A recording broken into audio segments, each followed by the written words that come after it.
The coastal town of Grayhaven, Oregon, woke up each morning under a blanket of mist that drifted in from the sea.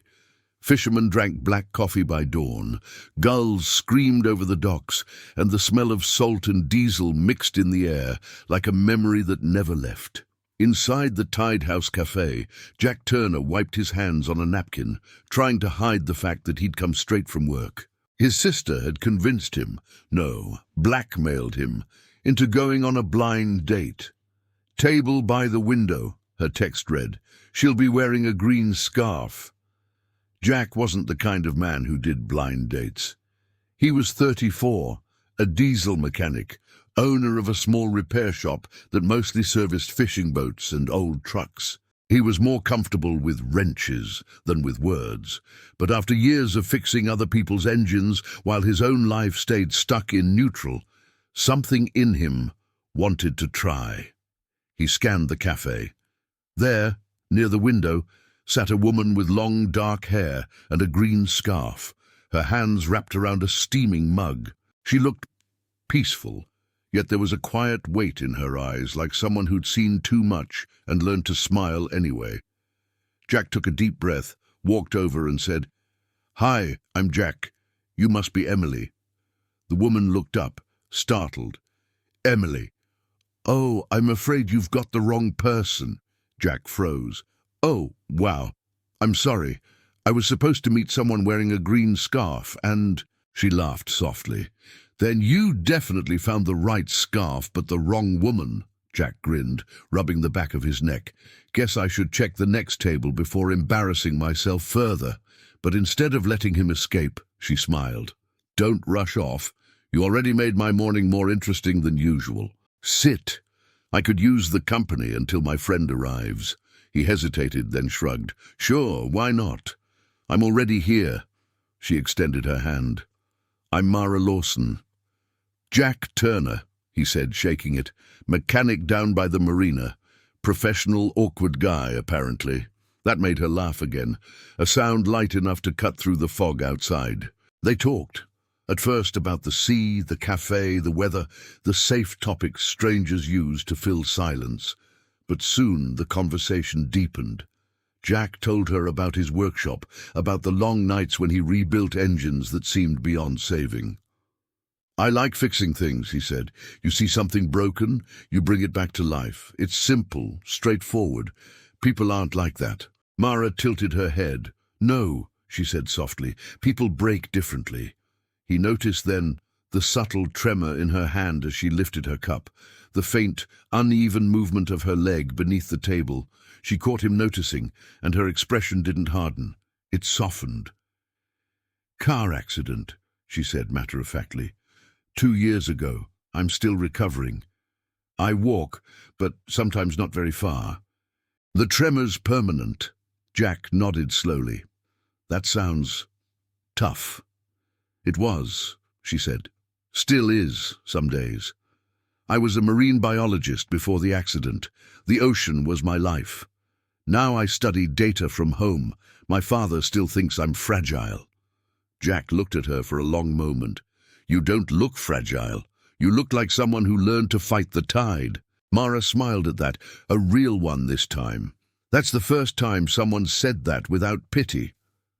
When her father, Dr. Alan Lawson, finally arrived, crisp suit, expensive watch, and an air of exhaustion, he glanced at Jack as if he'd walked oil stains into a cathedral. "Mara," he said, "I was worried. You didn't answer your phone." "I was talking to Jack," she replied. "He sat at the wrong table." "Lucky me." Her father forced a polite smile. "Ah, and you are—" "Jack Turner, mechanic, down at the docks." "Of course," the older man said, tone flat. "Mara, we have your appointment in 20 minutes. "I'd rather finish my tea," she said simply. Her father frowned but said nothing more. Jack could see the tension between them, love tangled with fear, pride tangled with guilt. When Dr. Lawson stepped aside to take a call, Mara whispered, "He means well. Just hasn't realized I don't need to be saved anymore." Jack smiled faintly. "Then maybe he's the one who needs fixing." That made her laugh again. Careful, he's a doctor. He might diagnose you for saying that. When they parted, Mara tore a piece from her napkin and wrote something on it. In case your real date never shows, she said, handing it to him. Jack called her the next day. Weeks passed. Their friendship grew into something neither wanted to name too soon. They met at the same café every Friday, by the same window, under the same seagull cries outside. Mara learned the smell of grease and salt that clung to his jacket. Jack learned the rhythm of her steps, slow and deliberate but steady. He stopped seeing her limp. He started seeing her. They talked about work, about engines and coral reefs, about things that broke and things that survived. He helped her lift her equipment when she needed it. She taught him that strength wasn't in how much you could carry, but in how much you refused to give up. And somewhere between laughter and silence, they began to fall in love. But Dr. Lawson didn't approve. "You're wasting yourself," he told his daughter one afternoon. "You need stability, someone who understands your life, not a man who fixes boat engines." Mara sighed. "Dad, he understands more about rebuilding than anyone I've met." He shook his head. "He's kind, I'm sure, but kindness isn't enough." Then came the storm, the kind that makes the ocean roar like it's angry at the land. Winds howled through Grayhaven, and the harbour flooded. Jack's workshop, his livelihood, stood knee-deep in seawater. Tools, parts, and years of work washed away with the tide. He was trying to save what he could when headlights broke through the storm. Mara's van. She climbed out slowly, fighting the wind, clutching a waterproof bag. "You didn't think I'd let you drown in this mess alone, did you?" He stared at her, soaked and shivering but smiling. "You shouldn't be out here." "Neither should you," she shot back. "Now move, we've got work to do."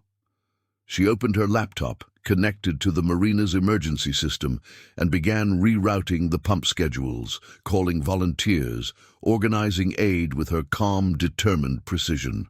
Even Dr. Lawson, who arrived later, stopped in awe at the sight, his daughter commanding the chaos like she'd been born for it. Jack looked at him. "Still think she needs protecting?" The old man exhaled, eyes wet. "No. I think she's the strongest person I know." Days later, when the storm finally passed, Jack rebuilt his shop, this time with her help. She designed new storage racks, wider pathways, and an accessible entry ramp that he insisted on installing himself. When it was finished, he invited her to see it. The shop gleamed under the morning light, freshly painted, smelling of salt and cedar. In the center stood a small table covered in shells, candles, and a metal gear he'd polished to a shine. Mara blinked. "Jack, what is all this?" He smiled nervously.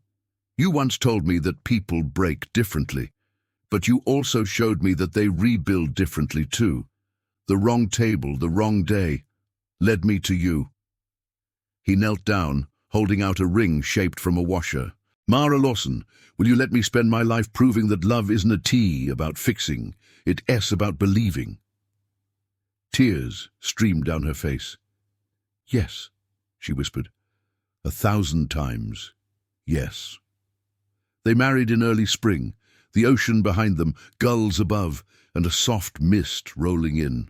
Dr. Lawson walked his daughter down the aisle, pride glistening through his tears.